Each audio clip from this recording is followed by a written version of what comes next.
नमस्कार दोस्तों। तो हमारे ट्रेंडिंग स्टार खेसारी लाल यादव की एक पुरानी मूवी जिसका नाम राजा राम है, जो पिछले साल 7 नवंबर को रिलीज हुई है, उस फिल्म का एक छोटा सा प्रसंग जो है अभी अभी सारेगामा हम भोजपुरी पे रिलीज किया गया है, जिसका नाम है केवट प्रसंग।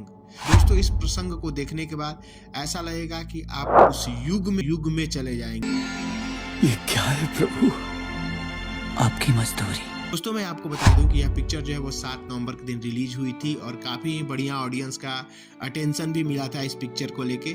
लेकिन ये जो प्रसंग था, और इसमें और भी सारे ऐसे छोटे छोटे प्रसंग हैं जिसको आप देखकर काफी ही अच्छा अनुभव करेंगे। तो एक बार आपको मौका मिले तो इस पिक्चर को जरूर देखिए, और इस प्रसंग के विषय में आपकी क्या राय है कमेंट बॉक्स में जरूर बताइए। धन्यवाद।